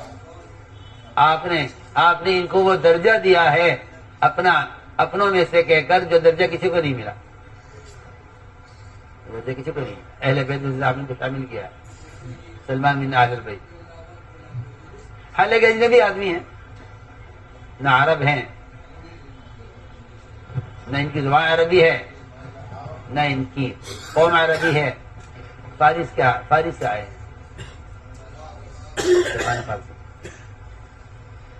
کیونکہ حضور اکرم صلی اللہ علیہ وسلم نے امت بنائی تھی، اور امت بنانے کے لیے جو بنیادی کام آپ نے کیا ہے وہ امت کے درمیان کے زبان، رنگ، قوم، قبیلے، اس فرق کو ختم کیا. سننا بات، یہ امت کا مرض یہ ہے. اور امت کے اندر فتنے، اور امت میں خوریزی، اور امت میں فسادات صرف اس لیے ہیں کہ یہ امت اپنا امتی ہونے کا رشتہ ختم کر چکی ہے. امتی کا رشتہ، اللہ، امت کسے کہتے ہیں؟ امت سارے مسلمان بھی امت ہیں اور ایک تنہا مسلمان بھی امت ہے. ایک تنہا مسلمان بھی امت ہے. امت کسے کہتے ہیں؟ امت کا اصل ترجمہ اور امت کا اصل مطلب بیان کیا ہے عبداللہ بن مسعود رضی اللہ تعالیٰ عنہ. وہ فرماتے ہیں کہ امت کا مطلب ہے الذی یعلم الناس الخیر، لوگوں کو بھلی بات سکھلانے والا امت ہے. عبداللہ بن مسعود رضی اللہ عنہ نے قرآن کی آیت پڑھی. وہ قرآن کی آیت میں ہے ان ابراہیم کان امۃ قانتا. ابن مسعود نے پڑھا ان معاذ بن جبل کان امۃ قانتا للہ. ایک ساتھ کہنے لگے کہ آپ تو قرآن غلط پڑھ رہے ہیں. قرآن میں ان ابراہیم ہے، آپ پڑھ رہے ہیں ان معاذ بن جبل. فرمایا اے فروا، تو یہ معلوم بھی ہے کہ امت کسے کہتے ہیں؟ امت کہتے ہیں الذی یعلم الناس الخیر، جو لوگوں کو بھلی بات سکھلائے وہ امت ہے. لوگوں کو بھلی بات سکھلائے وہ امت ہے. اس زمانے میں سب سے بڑا امت کی ناکامی اور امت کے مغلوب ہونے کا سبب یہ ہے کہ یہ امت رنگوں میں اور زبان میں اور قبیلوں میں اور قوموں میں تقسیم ہو گئی ہے. آپ صلی اللہ علیہ وسلم نے امت بنانے کا جو سب سے بڑا کام کیا ہے، اس لیے کہ آپ ساری انسانی کی طرف مبعوث ہیں، اس لیے آپ کا کام انبیاء علیہ السلام کے کام سے مختلف ہے. وہ کسی قوم کے نبی ہیں، وہ کسی قبیلے کے نبی ہیں، وہ کسی زبان والوں کے نبی ہیں، وہ کسی رنگ والوں کے نبی ہیں، وہ کسی بستی والوں کے نبی ہیں. سارے انبیاء علیہ السلام کی بعثت اس طرح ہوئی ہے، لیکن آپ کی بعثت ایک وقت میں ساری انسانیت کی طرف ہے. اس لیے آپ نے ابتدا سے امت بنائی. بلال حبشی ہیں، سہیب رومی ہیں، سلمان فارسی ہیں. آپ نے امت کے درمیان کے فرق کو ختم کیا. بلال کو مؤذن بنایا تاکہ یہ نہ سمجھیں کہ آدمی اجنبی ہے، اجنبی آدمی کو یہاں پہ درجہ نہیں دیا جائے گا. اجنبی آدمی کو درجہ نہیں دیا جائے گا، یہ نہیں. حضرت عمر چاہتے تھے مؤذن بننا، حضرت علی چاہتے تھے حسنین کے لیے اذان. کہ نہیں، اذان مؤذن بلال ہوں گے. مؤذن بلال مؤذن نہ رنگ کے ہیں، نہ اپنی زبان کے ہیں، نہ اپنے قبیلے کے ہیں، نہ اپنی قوم کے ہیں، کچھ نہیں. سلمان فارسی ہیں لیکن آپ کے سب سے بڑے مشیر ہیں. آپ کے سب سے ایک علاقے میں شورا بن رہی تھی، ہم افراد کے نام لے رہے تھے، مشورہ کر رہے تھے. تو ایک صاحب کہنے لگے جی وہ فلاں صاحب کو شورا میں دینا کیوں، کہ وہ ہمارے علاقے کے نہیں ہیں. وہ ہمارے علاقے کے نہیں، وہ ہمارے علاقے کے نہیں رہتے ہیں یہاں، لیکن ہمارے علاقے کے نہیں ہیں، ان کو شبہ مت دینا۔ سلمان فارسی تو فارس سے آئے تھے، ایران سے آئے تھے، تو آپ صلی اللہ علیہ وسلم کے ایسے خاص مشیر تھے کہ صرف ان کی اکیلے کی رائے پر آپ نے غزوہ خندق کیا، خندق خود نے حکم دیا۔ اجنبی آدمی جو نہ آپ کے خاندان کا ہے، نہ آپ کے قوم کا ہے، نہ آپ کی زبان کا ہے۔ تو آپ صلی اللہ علیہ وسلم نے اس طرح امت بنائی تھی کہ اجنبی سے اجنبی آدمی سمجھتا تھا کہ ان کا یہاں درجہ ہے، اجنبی سے اجنبی آدمی، نئے سے نئے آدمی، وہ سمجھتا تھا کہ ان کا یہاں مقام ہے۔ تو میں عرض کرا دے کہ سلمان فارسی ان کے اندر کیسی تواضع، اللہ اکبر۔ کچھ لوگ سلمان فارسی کی زیارت کے لیے ان کے علاقے میں گئے، پوچھا لوگوں سے یہاں صحابی ہیں سلمان فارسی، کہ ہاں اس طرف جاؤ یہاں ان کا مکان ہے۔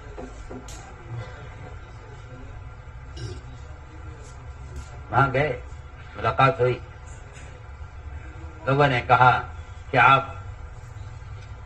کی ہم زیارت کے لیے آئے ہیں، آپ سلمان فارسی ہیں؟ کیا آپ سلمان فارسی؟ ایک نے کہا کہ مبارک ہو آپ کو کہ آپ اللہ کے رسول کے صحابی ہیں۔ فرمایا کہ میں صحابی نہیں ہوں، میں صحابی نہیں ہوں۔ آپ سلمان فارسی نہیں کہا، سلمان فارسی تو میرا نام ہے، مگر میں صحابی نہیں ہوں۔ یہ لوگ وہاں سے اٹھ گئے اور کہنے لگے یہ کوئی اور سلمان فارسی ہے، ہمیں تو ان کی تلاش ہے جو صحابی تھے۔ اٹھتے اٹھتے ایک نے پوچھ لیا کہ کیا آپ نے اللہ کے نبی کو دیکھا ہے؟ کیا کیوں نہیں دیکھا؟ سفر میں، حضر میں ساتھ رہتے تھے، غزوات میں ہم ساتھ رہتے تھے، آپ ہم سے مشورہ کرتے تھے، ہم آپ کی صحبت میں رہتے تھے، پھر آپ کیسے کریں آپ صحابی نہیں ہیں؟ فرمانے لگے ہمارے صحابی ہونے کا فیصلہ تو اس کے بعد ہوگا، اگر ہمارا حشر قیامت میں آپ کے ساتھ ہو گیا تو فیصلہ ہوگا صحابی ہونے کا۔ ہم دنیا میں نہیں کہہ سکتے کہ ہم اللہ،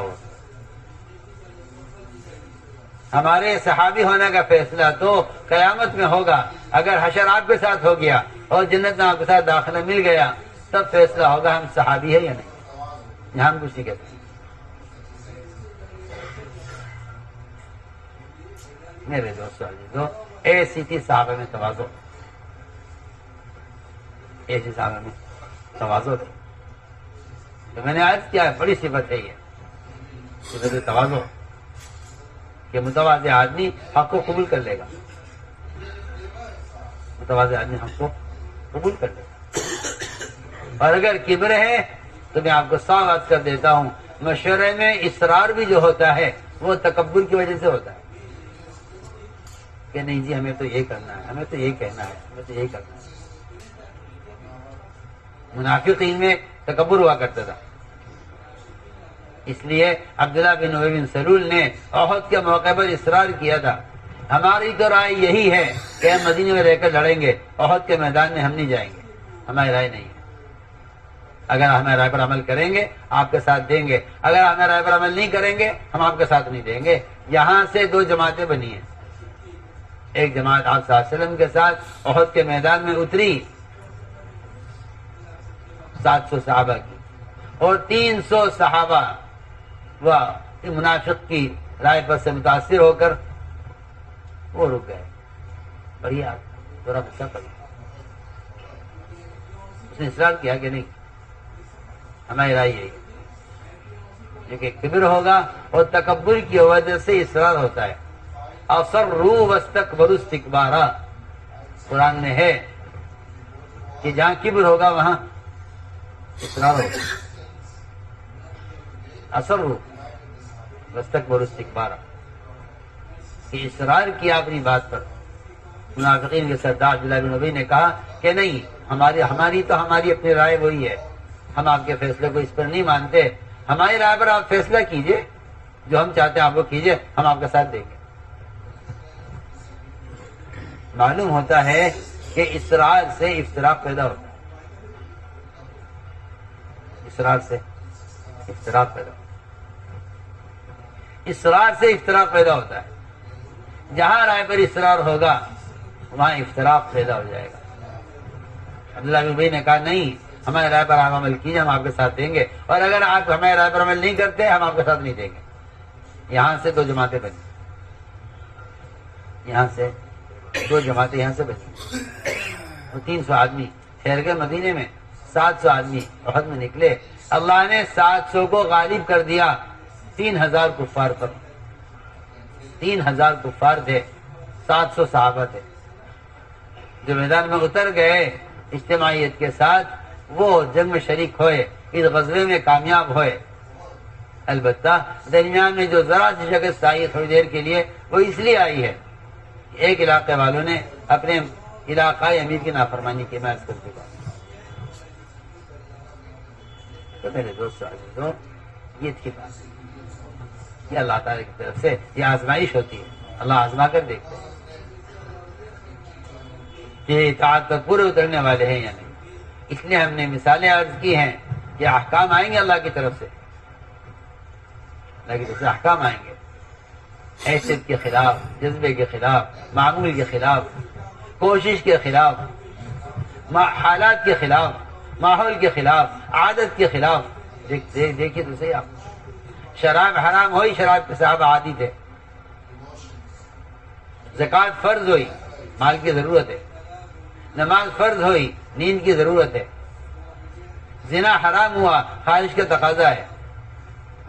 ایک ہر چیز کے ساتھ صرف اللہ تعالیٰ یہ چاہتے ہیں کہ تم اپنی چاہت کو میری چاہت پر قربان کرو، اپنی چاہت کو۔ ساری کامیابیاں اس میں ہیں۔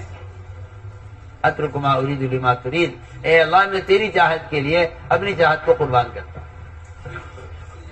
میرے بزرگ دوستو، جو حال کے امر کا پورا کرنا، بس سارے دین کا یہ خلاصہ ہے، سارے دین کا یہ خلاصہ۔ وما ارسلنا من رسول الا لیطاع باذن اللہ، کہ اللہ کے رسول بھیجے جاتے ہیں صرف اس لیے تاکہ اللہ کے حکم سے ان کی بات کو مانا جائے اور اطاعت کی جائے۔ اس لیے ہم نے عرض کیا کہ اللہ تعالیٰ کی غیبی مددیں 2 چیزوں کے ساتھ ہیں، ایک اطاعت کے ساتھ، اور دوسری بات یہ ہے کہ اللہ کی غیبی مدد ہے آپس کی اجتماعیت کے ساتھ، مدد ہے آپس کی اجتماعیت کے ساتھ۔ ید اللہ علی الجماعہ، کہ اللہ کی مدد جماعت پر ہے۔ اس لیے اللہ تعالیٰ نے مدد کے لیے اور نصرت کے لیے 2 چیزوں کو شرط قرار دیا ہے، ایک آپس کی اجتماعیت، اور دوسری چیز جو ہے اصل، جس کو قرآن نے جگہ جگہ بیان کیا ہے، وہ ہے دعوت الی اللہ، کہ امت اگر دعوت پر نہ آئی تو امت کی مدد نہیں کی جائے گی۔ اللہ نے شرط لگائی ہے قرآن میں، ان تنصروا اللہ ینصرکم، کہ اگر تم اس کے دین کے مددگار ہو تو اللہ تمہاری مدد کرنے والے ہیں، اللہ تمہاری۔ ان تنصروا اللہ ینصرکم، شرط لگائی ہے، ان تنصروا اللہ، اگر تم اس کے دین کے مددگار ہو تو تمہاری مدد کرنے والا ہے اور تمہارے قدموں کے دین پر جمانے والا ہے۔ یہ 2 سبب ہیں اللہ کی غیبی مددوں کے آنے کے، ایک دعوت الی اللہ اور دوسرا آپس کی اجتماعیت، آپس کی اجتماعیت۔ یہ 2 سبب ہیں اللہ کی غیبی مددوں کے آنے کے۔ اس لیے اگر غور کریں سیرت میں تو سب سے زیادہ غیبی نصرتیں وہ انفرادی دعوت پر ہیں،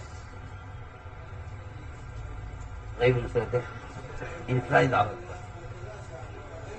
غیبی مددیں ساری انفرادی دعوت پر ہیں۔ آپ صلی اللہ علیہ وسلم آپ سفر ہجرت میں تھے، آپ نے ڈاکوں کو دعوت دی، دونوں ڈاکو، بجائے اس کے نعوذ باللہ آپ پر حملہ کرتے، آپ کو لوٹتے، دونوں کے توبہ کی، دونوں اسلام میں داخل ہوئے۔ آپ نے سفر میں ایک دیہاتی کو دعوت دی، اس نے آپ سے گواہ طلب کیا کہ آپ کی رسالت پر، اللہ کی توحید پر کون گواہ ہے؟ فرمایا درخت گواہی دے گا، درخت کھڑا ہوا ہے سامنے، درخت چلتا ہوا آیا، اس نے آ کر 3 مرتبہ گواہی دی۔ یہ غیبی نصرتیں ہیں کہ جس سے باطل یا حق کو قبول کر لیتا ہے یا باطل راستے سے ہٹ جاتا ہے، باطل راستے سے ہٹ جاتا ہے۔ اللہ تعالیٰ کا یہ دستور ہے، یہ اللہ کا دستور ہے۔ اس لیے میرے بزرگ دوستوں عزیزوں، داعی کے پاس دعوت سے بڑھ کر کوئی دفاعی قوت نہیں ہے. سب سے بڑی دفاعی طاقت مسلمان کے پاس اپنے دین کی دعوت ہے. دین کی دعوت سب سے بڑی دفاعی طاقت اپنے دین کی دعوت ہے. اس لیے ہمیں اس کا اپنے آپ کو پابند بنانا ہے. اپنے آپ کو اس کا پابند بنانا ہے. اپنے آپ کو اس کا پابند بنانا ہے کہ جو صفات ہم سے مطلوب ہے اللہ تعالیٰ کو، وہ صفات پیش کرو، وہ صفات پیش کرو. ورنہ میرے دوستو عزیزو، نسبت کا حاصل ہونا کوئی کمال نہیں ہے. نسبت تو بہت آسانی سے مل جاتی ہے. آپ 3 دن لگا لیجیے تبلیغ میں، آپ کو تبلیغ سے نسبت ہو جائے گی. میں کہا کرتا ہوں کہ اگر مناسبت نہیں ہوتی تو طلاق ہو جاتی ہے. نسبت کا ہونا مشکل نہیں ہے، مناسبت کا ہونا اصل ہے. آپ کو جانتے ہیں نسبت ہو گئی کہ نکاح ہو گیا، نسبت ہو گئی. اگر مناسبت نہ ہوئی تو پھر آپ جانتے ہیں کہ میاں بیوی کے درمیان طلاق ہو جاتی ہے، کیونکہ مناسبت نہیں ہوئی. میں یہ کہنا چاہتا ہوں کہ اس کام کے ساتھ نسبت کا ہونا کافی نہیں ہے. اس کام سے مناسبت ہونی چاہیے. اس کام سے مناسبت ہونی چاہیے، نسبت نہیں، مناسبت. کہ اس کام سے مناسبت ہونی چاہیے. یہ پوچھا گیا حضرت سے حضرت استقامت کیا ہے؟ فرمایا کہ اس کام کا کرنے والا کام کے میدان میں مرے، یہ استقامت ہے. کام کے میدان میں مرے استقامت. اس لیے میرا عزیز دوستو، حال کے امر کو میں شروع سے عرض کر رہا ہوں. اس میں سے ایک حال کا امر یہ ہے کہ تمہیں اس راستے میں جب بھی نکلنے کے لیے کہا جائے نکل جاؤ. جب نکلنے کے لیے کہا جائے تم فنفروا. یہ بات سب کے ذہن میں رہے کہ اللہ کے راستے میں نکلنا اللہ کے امر کی وجہ سے ہے. اللہ کے امر کی وجہ سے، حکم ہے اللہ کا. بس اس راستے میں نکلنا اللہ کے امر کی وجہ سے ہے، اور دعوت دینا اللہ کے امر کی وجہ سے ہے. جیسے نماز پڑھنا اللہ کا امر ہے اور نہ پڑھنے پر عذاب ہے، اس طرح اللہ کے راستے میں نکلنا اللہ کا امر ہے اور نہ نکلنے پر عذاب ہے. نہ نکلنے پر، اس کو تو آج اللہ مجھے معاف فرمائے، اچھے اچھے پڑھے لکھے بھی اس بات کو آج کل جانتے نہیں. الا تنفروا يعذبكم عذابا علیما. نہیں نکلو گے تو اللہ تمہیں عذاب دیں گے. ہمارے ایسا کا ملفوظ چھپا ہوا ہے کہ اس راستے میں نکلنے میں کوتاہی کرنا اللہ کے عذاب کو واجب کر دیتا ہے.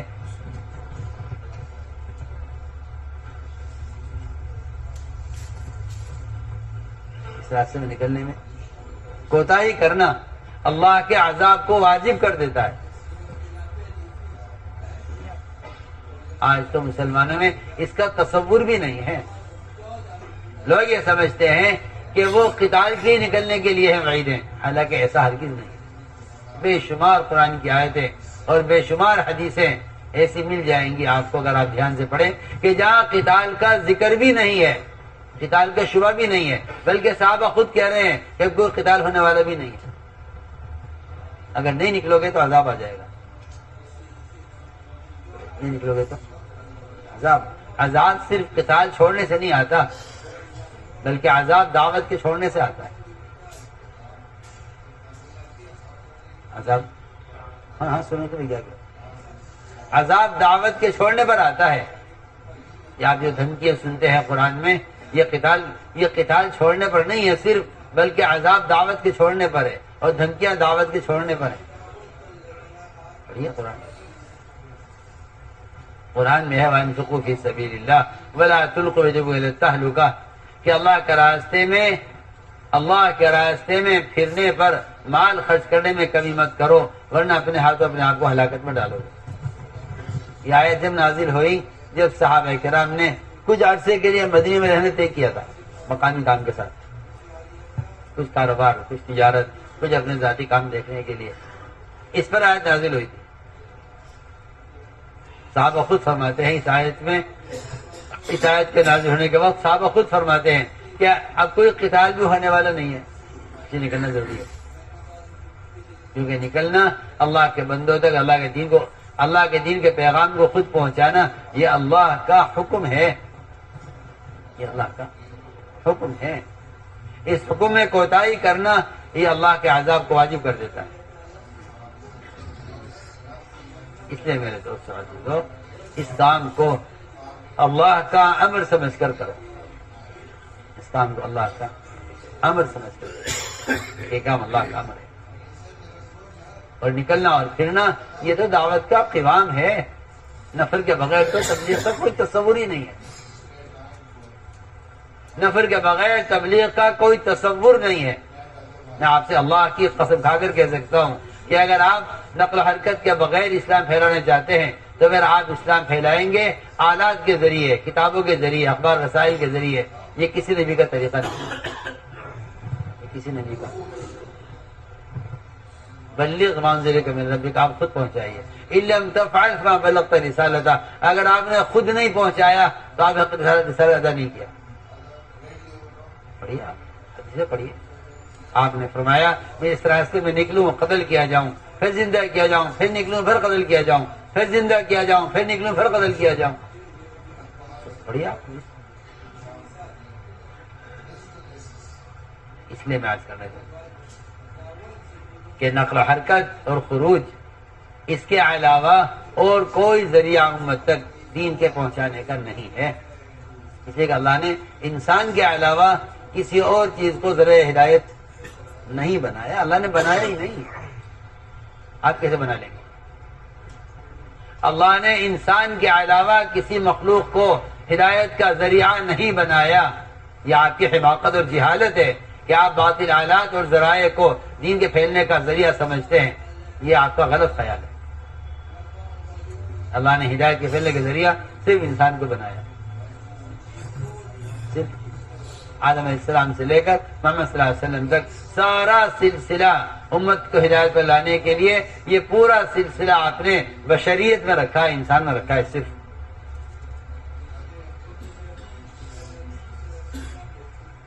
اس لیے میں تاکید سے عرض کرتا ہوں کہ خروج اور نفر یہ اس کام کا قوام ہے، سارا کام کا مدار ہی خروج پر ہے۔ اگر نفر نہیں ہے تو کوئی دعوت نہیں، کوئی تبلیغ نہیں، کچھ نہیں۔ اور یہ شیطان کا دھوکہ لگا ہے اب آ کر کام کرنے والوں کو کہ پھرنا کوئی ضروری نہیں ہے، ایسا تو دین ہے۔ جی ہاں، یہ دھوکہ ہے شیطان کا۔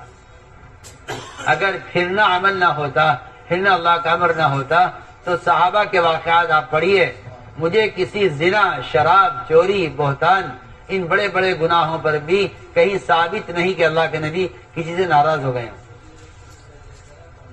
بلکہ آپ کو ملے گا روایت میں کہ آپ صلی اللہ علیہ وسلم نے شراب پینے والے کے بارے میں یہ خود فرمایا ہے کہ دیکھو اس کو برا مت کہو، شراب پینے والے کو، یہ ہم سے محبت کرتا ہے۔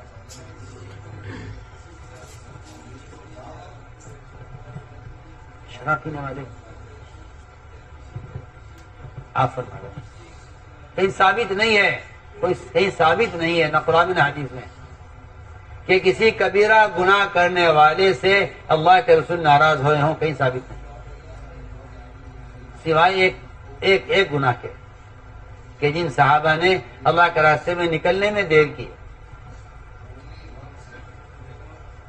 ان صاحب ناراض ہوئے، جنہوں نے اس وقت کا حکم ڈال دیا، ان سے ناراضگی 50 رات ناراضگی چلی ہے۔ کعب بن مالک ان کے دونوں ساتھی تھے، کتنی 50 رات ناراضگی چلی، سلام کلام بند، بالکل پورے مدینہ بائیکاٹ کیا ان کا۔ کہیں ثابت کر دو کہ مدینے میں کسی زنا کرنے والے سے صحابہ نے بول چال بند کر دی ہو، شراب پینے والے سے ثابت، شراب پینے والے سے کہا کہ بارے میں کہا یہ اسی سے ہم سے محبت ہے، اور زنا کرنے والے کو دیکھ کے فرمایا میں دیکھ رہا ہوں کہ یہ زنا کرنے والا، اس کو رجم کیا گیا ہے، یہ جنت کی نہروں میں غوطے کھا رہا ہے۔ اگر ملی ہے ناراضگی کہیں محمد صلی اللہ علیہ وسلم کے صحابہ کے درمیان اور کوئی بائیکاٹ ملا ہے صحابہ کا آپ نے کیا ہے تو وہ صرف اللہ کے راستے میں نکلنے میں دیر کرنے میں۔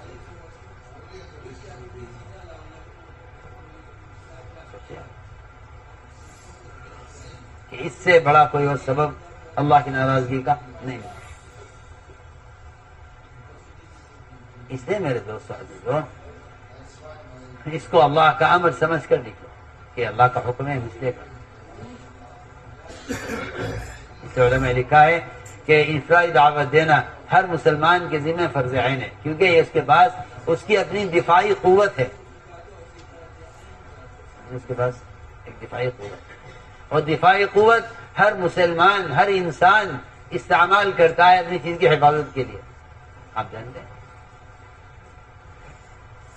رات کو اگر آدمی نکلے تو ڈنڈا لے کے نکلتا ہے ہاتھ میں، کتا نہ آ جائے، کوئی تو سانپ نہ آ جائے۔ ہاں، دفاعی طاقت ہر آدمی اپنی حفاظت کے لیے اپنے پاس دفاعی طاقت کا انتظام رکھتا ہے نا۔ آپ رات کو ٹہلنے کے لیے نکلے تو آپ ہاتھ میں ڈنڈا لے کے نکلتے، کوئی کتا نہ آ جائے، کوئی زہریلا جانور نہ آ جائے۔ ہاں،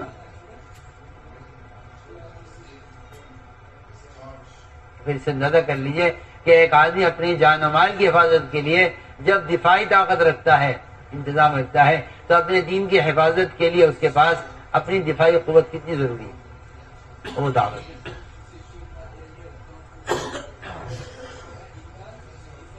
اس لیے میرے دوستو عزیزوں، یہ عزم کرو کہ انشاءاللہ ہمیں اس کام کو کام بنا کر کرنا ہے اور اپنے اندر یہ صفات پیدا کرنی ہے۔ اس کے لیے ارادے فرماؤ، قدم اٹھاؤ۔ جو علماء سال کے لیے آئے ہیں سال پیش کریں، جو علماء 4 ماہ کے، جو علماء سال لگا چکے ہیں دوسرے سال کے لیے، اور تیسرے سال کے لیے آپ کو پیش کریں، ہمت کر کے بتائیں بھائی، ہمت کر کے پیش کرے اپنے آپ کو تیسرے سال کے لیے۔ جی عبد الناصر آصف صاحب، مولانا نواب صاحب، سعید الاسلام صاحب، دوسرا سال، اللہ بہت قبول فرمائے۔ جی سال کے بعد میں دوسرا سال چل رہا ہے، اس کا دوسرا سال ہے، 5 مہینے کے لیے بھی بتائیں۔